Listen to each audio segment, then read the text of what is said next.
வராயமனையே போற்றி. நான் உங்கள் குருஜி ஆனந்தன். இப்போ இந்த காக சகுனங்கள் அப்படின்னு சொல்லி இது நல்லதா அப்படின்னு சொல்லி நிறைய பேர் கேட்டுருக்கிறீங்க. இந்த காகம் கூவுறதுனால நமக்கு என்ன பலன்கிறத பற்றி இப்போ இந்த வீடியோ மூலமாக தெரிஞ்சுக்க போகிறோம். ஓம் நம சிவாய. பொதுவாக காகம் அப்படின்னா பெரும்பாலும் என்ன சொல்லுவாங்க அப்படின்னா நம்மளுடைய முன்னோர்கள் அப்படின்னு சொல்லுவாங்க. அப்போ முன்னோர்கள்னால் ஏன் காகத்தை முன்னோர்கள்னு குறிப்பிட்டு சொல்கிறாங்க அப்படின்னு சொன்னால், காகபுஜண்டர் அப்படின்னு சொல்லி ஒரு மகரிஷி கேள்விப்பட்டிருப்பீங்க. சித்தர்கள்லேயே மிகப்பெரிய சீனியர் காகபுஜண்டர். இந்த காகபுஜண்ட மகரிஷி புராணத்தில் நிறைய இடங்களில் வந்திருப்பார். அப்போ அவருடைய அந்த காகபுஜண்ட பெருநூல் காவியம் அப்படிங்கிற அந்த இதில் என்ன குறிப்பிட்டிருக்கார் அப்படின்னா, ஒவ்வொரு யுகமும் அழியும் பொழுது நான் பார்த்து கொண்டிருந்தேன்னு சொல்கிறார்.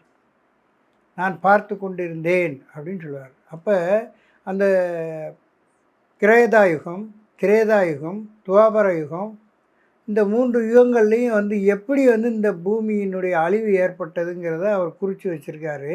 அதே போல் கலியுகம் எப்படி அழியுங்கிறதையும் குறித்து வச்சுருக்கார். அப்போ இந்த பெரு வியாதிகள் இப்போ சமீபத்தில் கூட கொரோனான்னு ஒரு வியாதி வந்தது இல்லையா?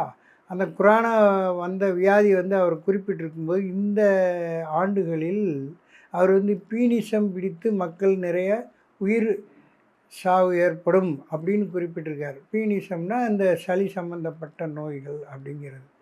இப்போ அந்த சொன்ன குறிப்புகள் படி இன்றைக்கி நடந்துக்கிட்டு இருக்கு. இந்த காகபுஜண்டர் அப்படிங்கிறது ராமாயண காலத்துலேயும் ஒரு காலத்தில் இருக்கும். இந்த 1000 ராவணன் சொல்லி ராவணனுடைய தம்பி எப்படியாவது சீதையை அழிச்சிடணும் அப்படின்னு நினப்பார். அப்போ இந்த காகபுஜண்டர் தான் அந்த இடத்துல சீதையை வனத்தில் இருக்கும்போது காப்பாற்றுவார். அதாவது எப்போ அப்படின்னா அந்த லவன் குஷன், அதாவது ராமாயணத்துக்கு பிற்பகுதியில் அந்த கடைசி கட்டத்தில் அந்த அழிவை இந்த காகபுஜண்டர் தான் காப்பாற்றுவார். இது புராணத்தில் சொல்லப்பட்ட விஷயம். இப்போ இதை எதுக்கு நான் சொல்ல வரேன் அப்படின்னா, முன்னோர்கள் அப்படின்னா அதுக்கு ஏதாவது ஒரு ரெக்கார்டு வேணும் இல்லையா? முன்னோர்கள்னு சொல்லிட்டோம். அப்படி ஒருத்தவங்க உண்மையாகவே முன்னோர்கள் வருவாங்களா, நம்மளுக்கு ஆசீர்வாதம் பண்ணுவாங்களா அப்படிங்கிற அந்த இதுக்கு இப்போ அமாவாசையானா அந்த முன்னோர்களுக்கு நம்ம காகத்துக்கு வச்சுட்டு தான் நம்ம சாப்பிடணும் அப்படின்னு ஒரு ஐதீகம். அதேமாதிரி காலையில் எந்த தெய்வத்துக்கு நம்ம படையல் பண்ணாலும் அதில் ஒரு கொஞ்சோண்டு எடுத்து காகத்துக்கு வைக்கணும் அப்படின்னு சொல்லுவோம். இந்த காகத்துக்கு படையல் வைக்கிறதுனுடைய பலன்கள் நம்முடைய முன்னோர்களுக்கும் அதுக்கும் ஒரு சம்மந்தப்பட்டது.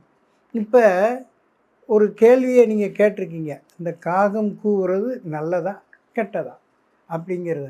இதை நான் ஏன் முன்கூட்டியே இந்த முன்னோர்களுக்கும் காகத்துக்கும் ஒரு தொடர்பு இருக்குது அப்படின்னு ஏன் சொன்னேன்னா, ஒரு நல்ல விஷயத்தை உங்களுக்கு முன்கூட்டியே முன்னோர்கள் தெரியப்படுத்துறதுக்காக நம்ம வீட்டு முன்னாடி கூவுவாங்க. அந்த கூவுறது நம்மளுக்கு ஒரு அறிவிப்பு மாதிரி. இப்போ நமக்கு ஒரு விருந்தாள், இப்போ பெரும்பாலும் நம்ம யதார்த்தமாக கிராமங்கள்லாம் போய் பாருங்கள், வீட்டு வாசலில் காகம் கூவுச்சுன்னா யாரோ இன்றைக்கி ஒரு விருந்தாள் வரப்போகிறாங்க, இன்றைக்கி யாரோ எதிர்பார்க்க போகிறோம் அப்படின்னு சொல்லுவாங்க. அப்போ என்ன ஆகுதுன்னா, நம்ம வீட்டுக்கு ஒரு புது விருந்தாள் வரப்போகிறது கூட இந்த காகம் கூவுறதுனால வருது.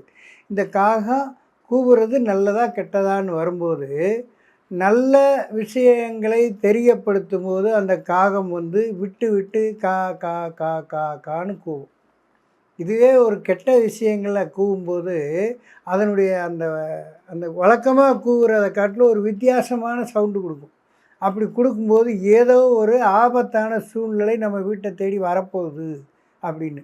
இப்போ நம்ம யதார்த்தமாக காகம் கூவுறத பார்த்துருக்குறோம். ஒரு உணவை போட்டோன்னே அது என்ன செய்யும், தான் மட்டும் எடுத்துக்காமல் மற்ற காக்காய்களையும் கூப்பிட்டு சாப்பிடும். அப்போ அந்த பகிர்ந்து உண்ணக்கூடிய அந்த பக்குவத்தை நமக்கு உணர்த்துறது காகம்தான். எல்லாரோடையும் பகிர்ந்து சாப்பிட்டோம்னா நமக்கு நிறைய விஷயங்கள் நமக்கு கிடைக்கும், நல்ல பலன்கள் இருக்கும், நல்லதே நடக்கும், நன்மையாக இருக்கும். நன்றி, வணக்கம். ஓம் நம சிவாய.